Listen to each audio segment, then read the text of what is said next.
Hello everyone. Sorry I couldn't be with you today. I am in China, so I will be presenting virtually.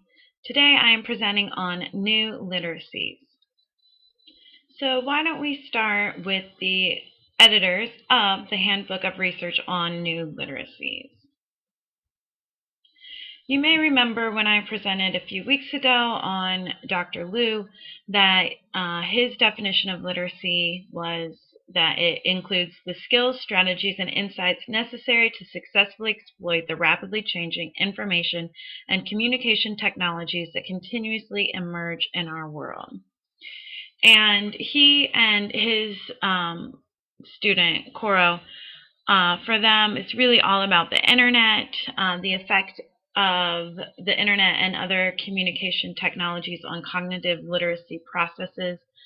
Online research and comprehension is not the same as offline comprehension, and much of their research, especially their empirical articles, have to do with differentiating those skills. There is an emphasis on critical thinking, but it is in the context of critical reading, analyzing sources, and evaluating sources for credibility and reliability on the internet, and critical thinking as innovative thinking. So with technology and keeping up with the changes and teaching our students to be innovative in their thinking as well. Now, the other two editors are Lancashire and Noble, and they write a lot together. And in the introduction of one of their books, they talk about new literacies studies, as well as the study of new literacies. But throughout their writings, they commonly refer to new literacies as their theoretical framework.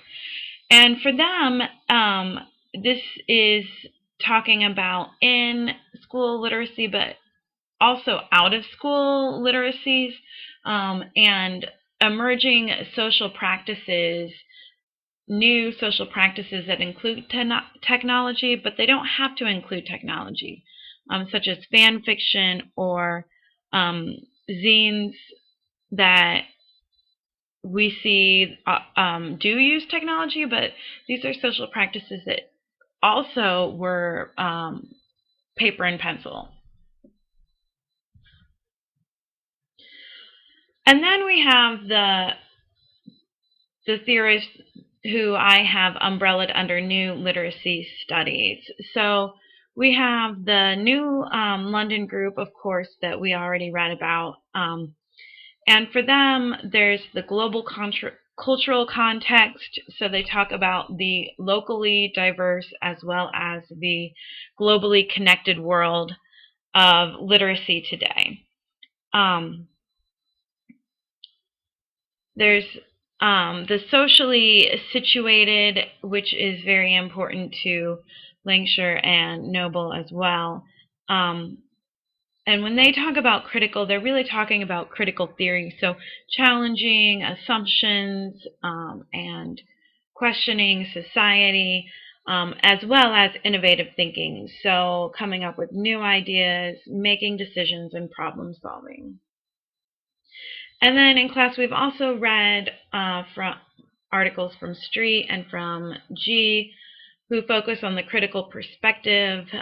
Both of them say you cannot study literacy without studying the social context. So within new literacy studies, what I found was that these different perspectives really stem from the different theoretical frameworks of the researchers, where Liu is coming from a reading research, educational psychology, cognitive theory background.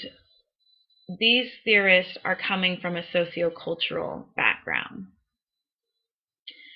And the same with Kress, who was a member of New London Group, and G was part of that as well. But Kress has written a lot about multimodal and multiliteracy, looking at in and out of school literacies and the new semiotic context that um, these out of school literacies as well as ICTs bring to the table. So the common threads, the importance of ICTs in global society, and the continuous change of literacy itself, so that literacy has always been dynamic. Language, we know, is not static. It is constantly changing. New words are added to the dictionary every day or every year. But the difference is that the internet has increased the speed of the changes in literacy. So before, over a person's lifetime, literacy was relatively stable. But now literacy is changing within our lifetime, and that's what makes new literacies all stick together, or hold together as one umbrella theory. There is a value of critical literacy throughout new literacies. However, as I pointed out, depending on the researcher's theoretical background, that critical literacy could be looked at as a cognitive skill, like critiquing the credibility of a source, or it could be looked at as questioning society and more of a epistemological pluralism, which leads to the next one, the value of multiple modes and perspectives. Is true that, especially in the work that focuses on technology, the realization that literacy involves more than just written words, that most websites, including, or this, presentation right now, it includes words and images and voice all together. As well as the multiple perspectives. So the thing is, within the cover of that book, the Handbook of New Literacies, or Research on New Literacies, there's people from different countries, there's people from the different theoretical backgrounds, there's different research methods, including ethnography, including quasi-experimental, and all of these perspectives are valued. And instead of saying, these are actually different theories, and kind of like fighting it out for who gets to use what language, they say, no, all of these perspectives actually help to inform each other.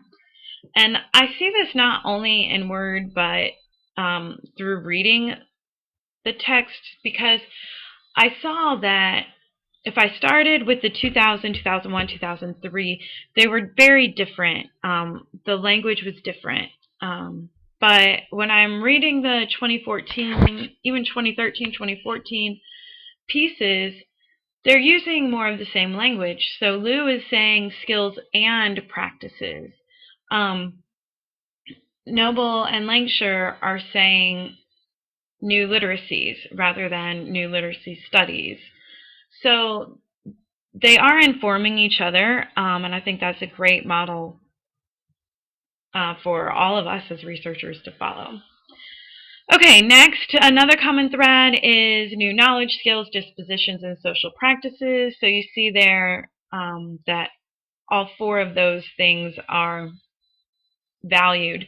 They may look a little different with a different perspective. So knowledge could be looked at as something to be acquired, or it could be looked at as something to be constructed. And then the importance of the literacy teacher. So because students will need to learn, basically they need to learn how to learn so that they can continuously keep up with the emerging technologies. So this makes the role of the teacher even more important, because it's not just a set of skills that they could read in a book and teach themselves, but these are dispositions and practices that need that social interaction in order to learn.